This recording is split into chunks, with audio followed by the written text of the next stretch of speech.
Andy, are you ready? I'm all set. Thanks. All right, here we go. So 5, 4, 3, 2, and 1. All right, folks, welcome back to the Trauma Therapist Podcast. I am very excited and honored to have back, it's been a long time, Dr. Andrew Hahn. Andy, welcome. Thank you so much, Guy. I feel so honored to be here, so thank you. I appreciate it. So Dr. Hahn is a licensed clinical psychologist and the developer of the Life-Centered Therapy Training Program, along with and co-author along with Joan Beckett of the book The 1 Hour Miracle, which we're going to be talking about today. Well, Dr. Hahn's strong foundation and significant experience in traditional psychology has served his clients well. He's been untiring in his effort to better understand what is going on for people so that he could better help them live more contented and healthier lives.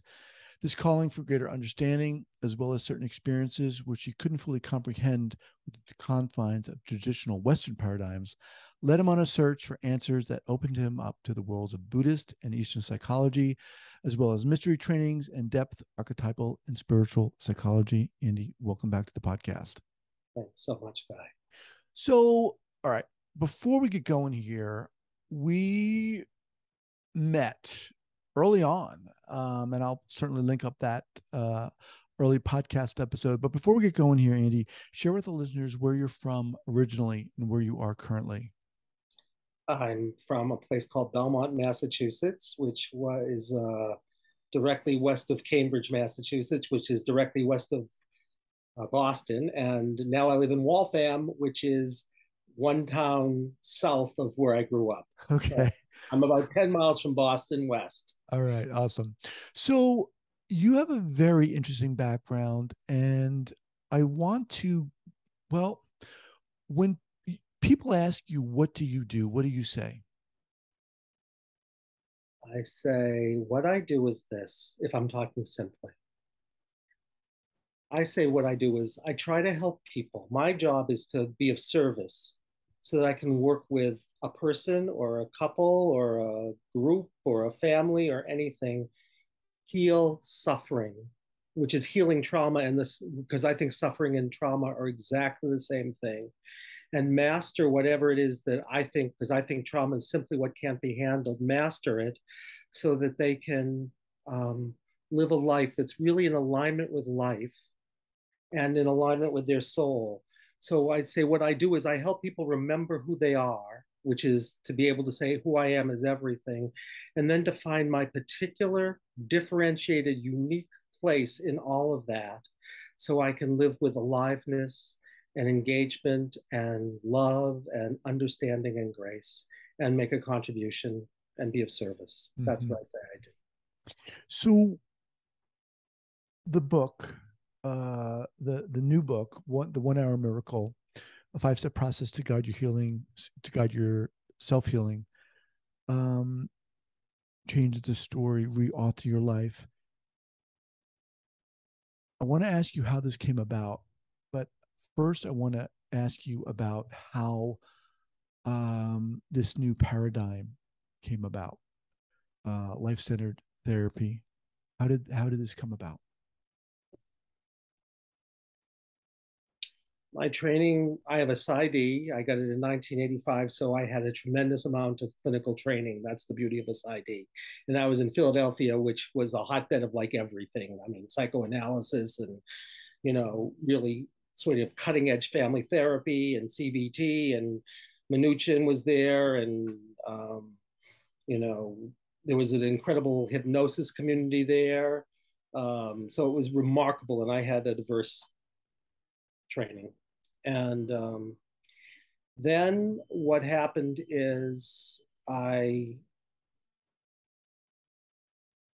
had some experiences that ended with an experience where a friend of mine had fallen down and had hurt herself very badly. And we had gone to a wonderful heart-opening chanting service at the holy grounds of a place called the Self-Realization Fellowship.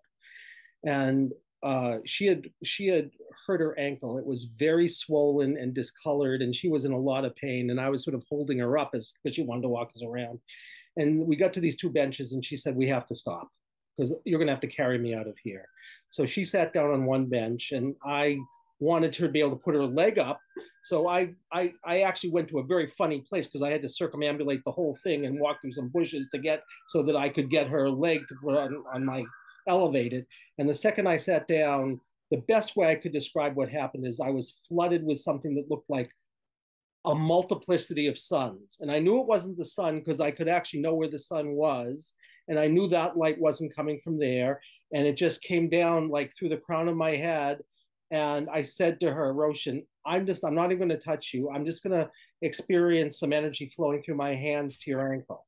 And I did that for about 5 seconds, maybe a little longer. And she said, you know, I can read auras, don't you? And this was 1991, I don't know, 1991. And so I said, Roshan, I'm a nice Jewish boy from Boston. What do I know from auras? And she said, are you aware that there's light coming down through the crown of your head into the center of your chest and out your hands to my ankle? And are you also aware that you sat in this really strange place? And I said, well, yeah, because I wanted you to be able to elevate. And she said, that's called the seat of the healer. People don't sit there typically. It's a rare thing that anyone would sit where you sat. And then we looked down and there's no swelling, there's no discoloration, she gets up and she walks out and there's no pain. And I said, sort of like to myself, we're not in Kansas anymore. And I then spent 2 years like just going wherever I was led to try to understand that and a lot of other experiences I had had. And in the midst of that, I did what are called past life regression trainings, although I don't think anyone regresses. Hang on, let me interrupt you. So, okay, so wild. I mean, this is like this is crazy. Like this, you experience this light, this energy. What did you make of this? Like after that happened, what did you guys talk about this? Did you? We talked about it some, and she said, like, you know, it's the vibration of the divine. And was this the first time you experienced something like this? Like that, yes, but I had a lot of other unusual experiences before then, but that was the first time I had an experience like that. Okay. I had some very strange experiences from the time I was young, but nothing like that. So that was the first, and it was a real change point. Okay, so continue. So you went on to, you said the next 2 years. I studied everything you can imagine. I studied Eastern mysteries. I studied Buddhism deeply. I studied the Enneagram. I studied psychosynthesis. I studied healing through touch. I studied, you name it. And then 2 years after that, I had an acquaintance. She said, you have to go see this woman. She's doing miracles in New Jersey. Well, she wasn't in New Jersey. She was 10 miles from me.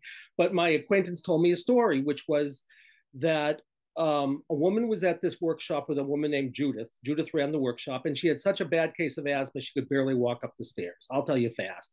And so this woman said that Judith did this thing called muscle testing, which I'd never heard of, and had her tap all over her body while she told the story. And then the muscle testing said that the asthma was balanced. So Judith, who has a strong personality, said to the woman, why don't you go outside and see if you feel different? The woman starts to walk, then she starts to run. She runs up and down the street. She comes back, I'm told. She's like totally winded and exhilarated. And she said, I haven't been able to run a step in 7 years. And I thought, that's a pretty wild story.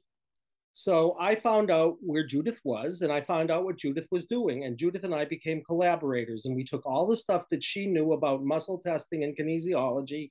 And she was one of Roger Callahan's first students. So she knew about what is now called emotional freedom technique, but back then was called Callahan tapping. And she had found this amazing teacher in California who's an angel, who was a craniosacral therapist. And she had done her own research, even though Judith knew nothing about psychology. She had done her own original research on loss and violence traumas. And it said any violence or loss trauma has exactly the same structure. The surface content doesn't matter. And if you know what that structure is, you can heal any kind of trauma around loss or violence. And she wrote these 2 papers about it that are extraordinary that nobody knows about. And we took that and everything I had ever studied, because I was a soul psychologist and she was basically a person who was a neurobiologist who had studied NLP, and we became collaborators for a couple of years. And out of that came what she calls healing from the body level up, and what I call now life-centered therapy. And our ways of understanding things are very different, but the work has a common root that we collaborated on. And that's how in 1993 this work started. So it's now 30 years that I've been doing a variation of it, and it looks somewhat different than back then, but it's still very simple to describe. And so that's how it came about, and I've been doing it for 30 years. Your pursuit and your research and your wide study of different areas was what, an attempt to understand what that experience was, that energy going through you? I think it was far more than that. I think from the very earliest times, I cared about a couple of things.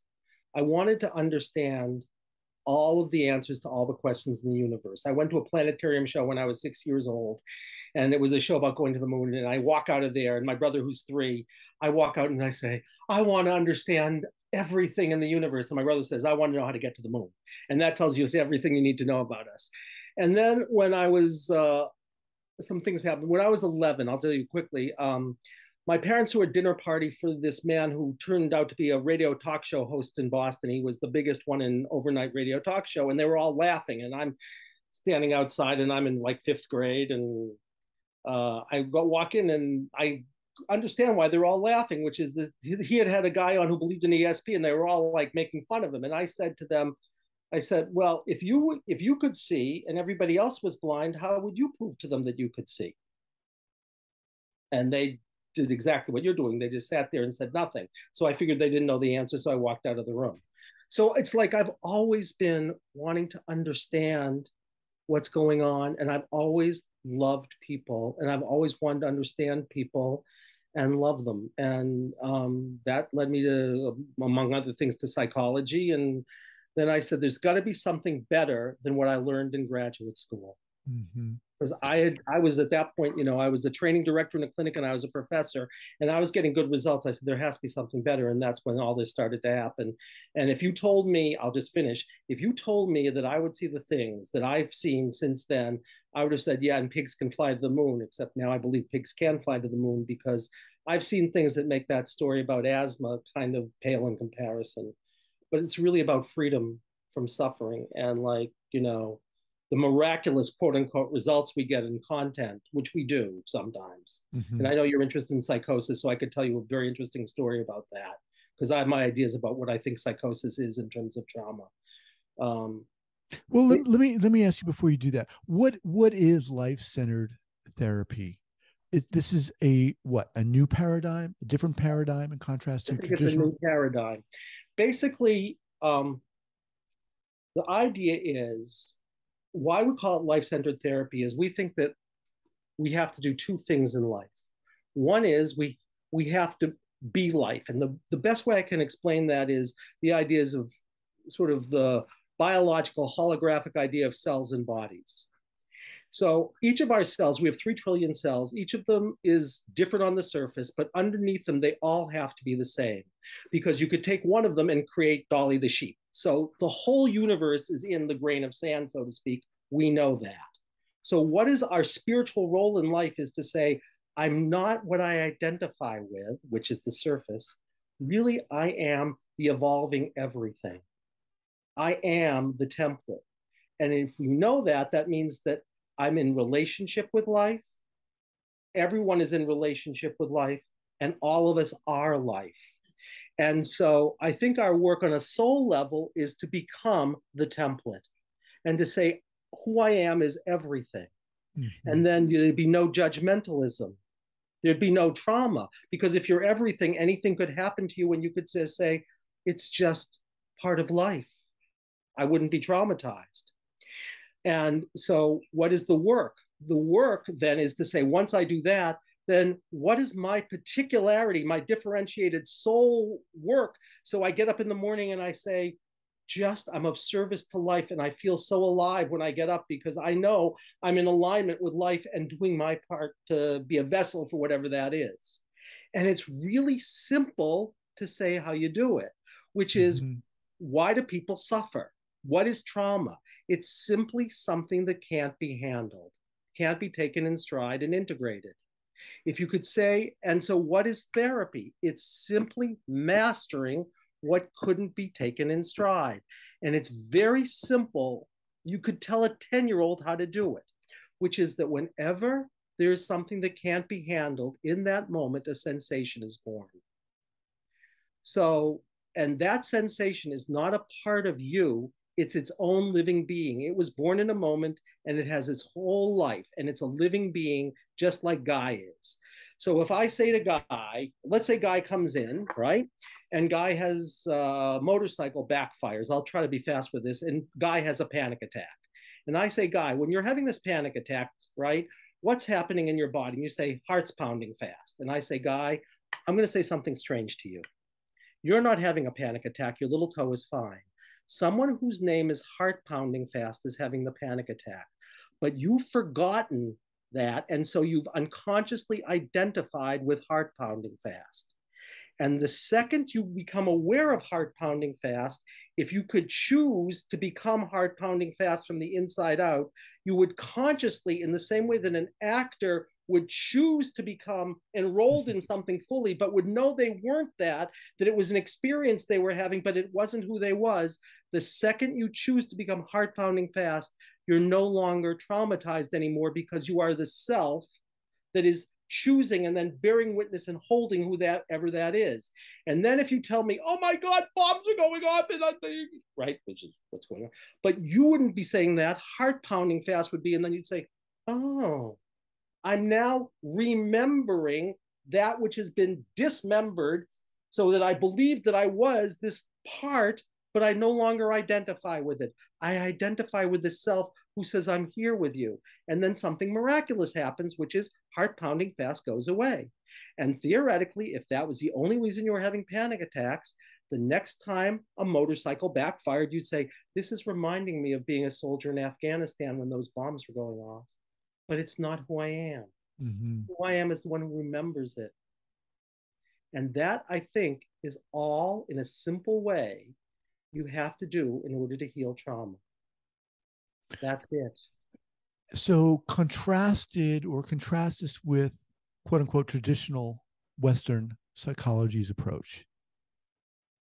Which, well, there's a lot of traditional Western psychology, but let's say you're doing talk therapy. Well, right away you've got a problem, because it's like trickle down therapy, right? You're going to try to talk about something, whereas I'm going to say what you want to have is the immediate experience of it, because it's here right now. So it'd be like I was talking about Guy, and Guy's sitting here. I'd say, why not just choose to bring all your attention to Guy and let Guy be the expert? And Guy is here, and his name is heart pounding fast, except his name now is Guy from 20 years ago. Or let's say the next time it happens, and the motorcycle backfires and Guy's throat closes up and he begins to have a pain in his foot, then I'd say, someone's here and their name is throat closing up and pain in foot. So Guy, you're going to become throat closing up and pain in foot. And suddenly you say, wait a second, this time I'm like the leader of those soldiers, and like I'm not paying enough attention, and I've walked them into an ambush and bombs are going off, and maybe it's in World War I don't care, maybe you're not even Guy anymore, you're some soldier, with a uniform. What kind of uniform is this? And you walk them into that ambush, and like you say, oh my God, like the bombs are going off, I'm watching them all die, I should have paid more attention, bombs are coming out of the sky, and like I can't stop it, and I should have paid more attention, and I never want to be a leader again. And then you take out your pistol, you shoot yourself in the foot, right? Because you don't want to be like, you want them to think that you don't want to be the leader anymore, and they grab you out of there and you lie about it and you say shrapnel hit me. And then you come to therapy and you think you're coming for panic attacks, right? But you also have OCD and you say it's like the sky is falling, but it's literally true.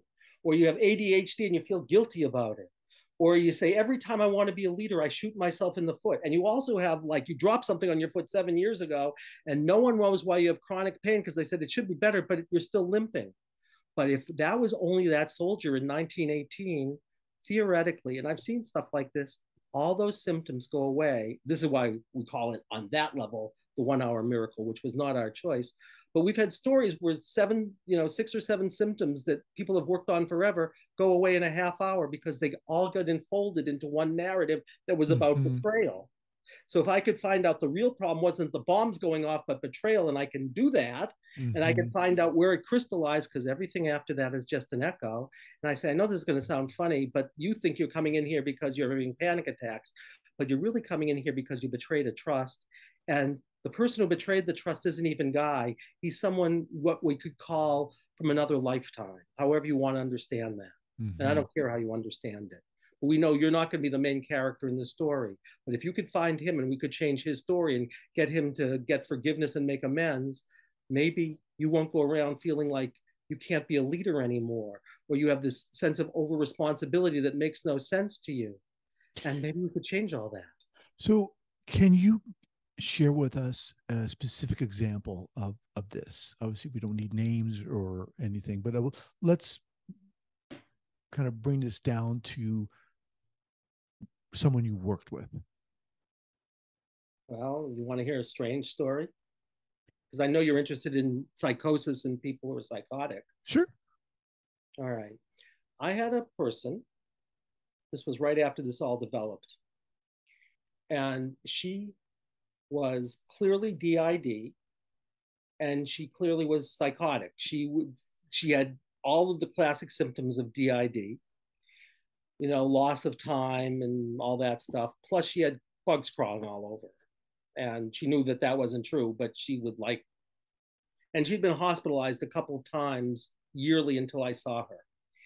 And I do a kind of determination of what's going on. And I said, because she had a horrific history, and I will tell you, and she tells the story, and she had, there had been incest, there had been rape, there had been watching her mother shoot her and kill her sister. I mean, really horrendous violence, sexual and otherwise. So I do my diagnostic, and she's theoretically worked on all this stuff, and she's been hospitalized many times. And I said, what's coming up in my diagnostic is something called a superimposition, which means some kind of energy took you over. And it says your dissociative identity disorder, because she was a good reporter when she wasn't feeling the bugs were there, and she'd come in and out like everybody else, and your psychosis is about this energy that took you over. Does that make any sense to you?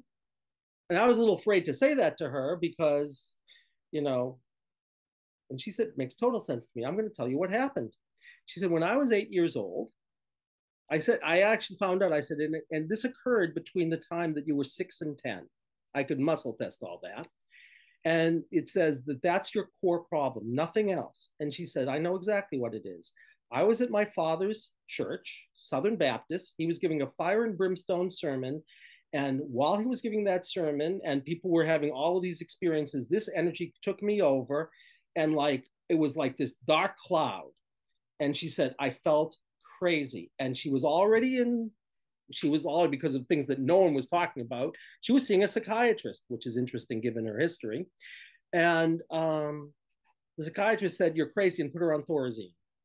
And she vowed she would never tell anybody this again. And she hadn't until this time. And I said, this is now over 30 years later. I said, does that make sense? And she said, yes. And I said, well, maybe what we could do is take care of that dark energy and maybe you'll feel better. And she said, I'd love to. I have no idea how. All right. So we find out that she, in fact, it says she knows how to transform the dark energy. And she goes inside because we're going to take her back to age 8 when this happens, because the 8-year-old is here right now. She could feel it in her body, that 8-year-old who's being taken over. And she starts to experience what happens, but it says that she can tune in and find out how to transform it. And she says, this is very strange. I'm supposed to do a dance. Now, this woman was 1/16 Native American and was just getting interested in this stuff. And believe me, didn't know anything about dancing. And she starts to do this dance in my office that was so intricate. And she's dancing around like in this loop to a beat that's clearly going on in her head. And she does this for about a minute. I can still see this. It's the one case I wish I had had on videotape. One. And she's doing this dance. He looks at me like, what am I doing? And then she does it for another minute, and you can literally feel the room shake, and it gets lighter in the room, which I could sense. And she said, I'm done. And you want to know something? That woman never was hospitalized again. And I know that because 25 years later, I moved away and she moved away, and who knew what was going to happen? I knew she hadn't been hospitalized in the year after that I saw her, where we kept working on all this violence and all this stuff. We ended up in a doctor's office together, and she said, I asked her how she was, and she said, my life is way better. She said, I was never hospitalized again after that day. So there's a case. Wow. I still feel like, So kind of just to reflect back here, there's this idea that you're presenting of kind of remembering, coming back to who we are at a very elemental level in relationship to everything. Everything, yes. Which is very different than, quote unquote, a lot of traditional Western psychology's approach. I think it's different from everything because I don't know of any other psychology that starts there. People can start with mindfulness. They can start with polyvagal theory. They can start with all kinds of things. There are people who do somatic therapies, but usually they do the somatic therapy through mediating. Like, if your tears could say something, what would they say? I'd say, why would you talk to the person? Why don't you talk to tears? Mm-hmm. Right? It's different from parts work. I can do parts work if it says to, but parts work tends to be archetypal. Like, there is a protector and a exile and a whatever. Whereas I'm going to say, well, it may be archetypal. And if that's the case, we can work with that, but it's much more likely that it's a living being. Mm-hmm. And that living being could be a younger guy. It could be a guy 20 years from now. It could be somebody from guy's karmic past, however you want to understand that. And I don't care how you understand it. It's like, the imaginal. It could be one of guy's blood ancestors. It could be a little green woman from Alpha Centauri. It could be anything.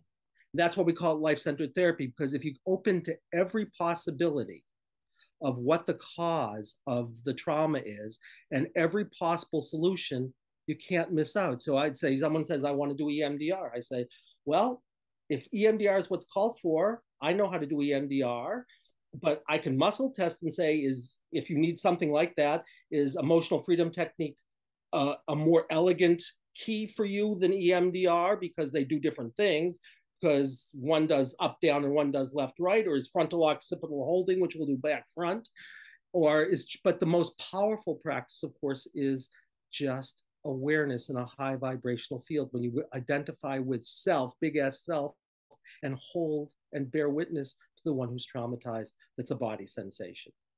And that's the work, everything's a jazz. The book's called The 1 Hour Miracle. You wrote this with That was not our title, by the way. What was your title? I will tell you what I wanted to call the book. We're going to write our next book, and we want to call it this. We wanted to call it The Body Holds the Key, because I think in both cases that's true. The body holds the key both to what the trauma is, and the body holds the key to opening to a deeper knowing. Source healing of trauma with life-centered therapy. Okay. Because we want to heal it, we open to source, and we want to heal it at the source, because everything else is echo. Why did you write this book? Because people are suffering. And I think we have this framework that opens to everything. And I've seen, I wrote the book because I want people to be able to heal. And you can literally tell a 10-year-old how to do this. And if they choose to bring their attention to the body sensation and let it share while they hold it, and they know that everything it says is literal, right? And they say it could be anybody, you can do your own healing work. So we originally wrote this as a popular book, but then they said, your book isn't long enough. You have to make it twice as long. So then we tried to tell therapists how they could do the work, but it's like, I wrote the book because I want every trauma therapist in the world to know that if you started with all of life and you started with the realization that people could do their own healing work, but that your guy is not the client.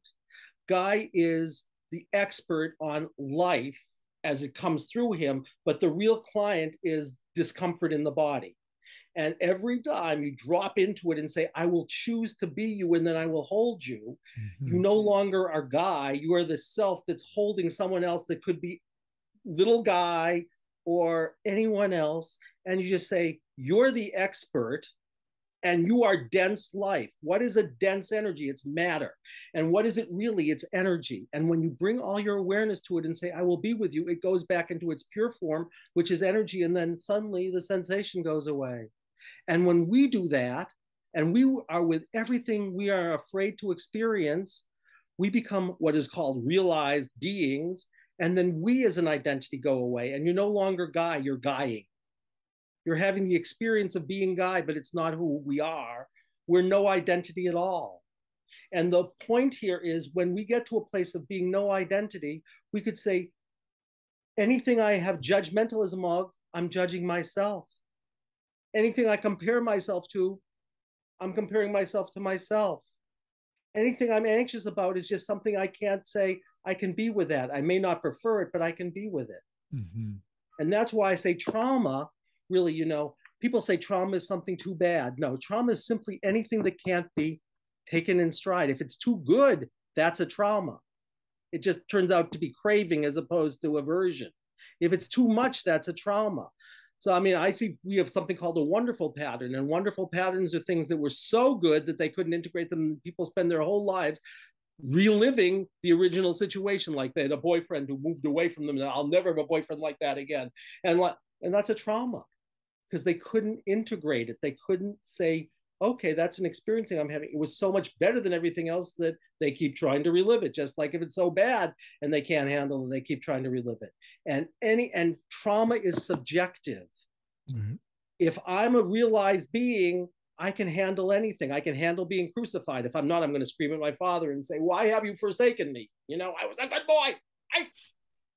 But when I'm realized being, I say, I give my soul over to you. They can't do anything to me. They can kill my body. They can torture me, but it's not who I am. So they can't do anything to me. And that's what we all are striving towards, is to say, no one can do anything to us ultimately if we can say yes to everything. And then it's just like, then we say, okay, if we can say yes to everything now, how does life want to evolve when we don't get in the way because we're stuck someplace? And while we're stuck, all we can say yes to is, I'm going to become aware of my whatever's there when I'm feeling anxious or judgmental or depressed or whatever the hell it is, and I'm suffering about it. Our work with free will is to say, am I going to find that body sensation, which is, I think, the most elegant way to do it, right? And say, I will be with you, or am I just going to live it out? That's it. That's free will from my point of view. So I will be with this body sensation I'm calling anxiousness or anxiety. No, I call it like pain in stomach. Pain in stomach. Right? Until it tells us its name is Freddie or Sylvia, which some of my clients, when they do past life stuff, they say, I know who I was. It's 1872 and I was this train robber. And then they go back and they find there was a little article about a train robber who got shot in 1872 in the stomach and had an excruciating death, and then their IBS goes away. Right. So in a sense, the work is allowing ourselves to be with this energy. Yes. That's it. And this is not just, this sounds more than just and I don't mean to diminish modalities, but this sounds more than just another trauma treatment modality. This truly does sound like a paradigm shift. You're inviting people to change their outlook in a sense. Yeah. I wanted to say, I want to invite our field into a whole different paradigm that starts with life. And if you start with life and say, trauma is simply that which can't be handled in the context of life, and so energy becomes dense. And all we're to do, I agree with you, it's a whole paradigm shift, because it doesn't start with any part of life. It doesn't start with brain function. It doesn't start with cognition. It doesn't start with behavior. It doesn't start with mindfulness. It starts with everything. And it says, our work in life is to become life as it's evolving, to do our part in the evolution of a living being whose name is life, that has a body, and we are mystical cells in that mystical body. And that's who we are. And trauma work, if you're a trauma therapist, from my point of view, you have one responsibility, which is to say, I will line up with the client that's lining up with that dense energy, and I will do nothing to lead the process, except that if they need a little nudge and say, the place you might want to look is, 5 generations ago on your mother's side, which may never have occurred to you. I can find that out for you. But then everything they say, you have to know 2 things. One is you can't comment on the process. The client, once they start the process, they are telling somebody else's story. They are not, there is no client sitting in front of you that you think is your client. It's only the dense energy. So if someone says, I can't do this, you just say, yes, that's right, you can't do this. Or people say, people can't find sensations in their body. What do you do? Well, I say, what do you mean? They say, well, they said they were feeling anxious. I said, when you're feeling anxious, what do you feel in the body? They say, I'm not feeling anything. So I don't know what to do. I said, they're answering your question. They're having a feeling called, I'm not feeling anything. Ask them where in the body they're feeling, I'm not feeling anything. I've never had someone who couldn't answer that question. People can't step outside of the process, and everything they say is literal. And all you have to do is say, yes, that's right. And if they say, I can't see anything, and they think they're commenting in 2022 that they can't see anything, meaning they can't do the process, all you say is, that's right, you can't see anything, which means they're at nighttime, or they're blind, or they're whatever, whoever this is. So all you ever do is say yes. And then if they need a practice, you ask life what the practice is. And if they need something more than just to choose to become the sensation and bear witness and hold it, if they need EMDR, then if you know EMDR, you can muscle test. And I said, I don't know what the best, if I only know EMDR, I'm going to do EMDR. If I don't know EFT, I'm going to do EFT. If I know both of them, I'll say, I don't know the answer, but maybe life does is it reveals itself through you. So put out your arm and we'll see which one is the best one. And I have no stake in the answer because I'm not proprietary. Right? Or it might say, do a spiritual practice and do a Buddhist practice. I say, fine. Or it might say, like, I'm supposed to do a sacred dance. Do the sacred dance. It's like, and it makes therapy, oh my God. And all we're required to, which you say all the time, is we're required to do our own work, which is the same work. So whenever it is that I get anxious about something, or I get judgmental, or I get craving, or I get averse, or whatever, I say, okay. Or if anything comes up with a client ever and I have any reactivity, I say, well, all right, as soon as I have a chance, what's going on in my body? I'll be with it. I'll choose to be with it. And I'll say, what have you come to share? I don't know, but you're the expert. And I'm in this place of understanding, right? Understanding, standing under. I'm in a one down place. I don't know. Therapists don't know anything. They think they know. They think people come to get fixed. No, people come to be told, you're the expert, but you don't know the answer either. If you knew the answer consciously, you wouldn't be here. But there's an aspect of your being inside called the self that can know. And there's a being inside called sick to stomach that has a story to share. That's it. Everything else.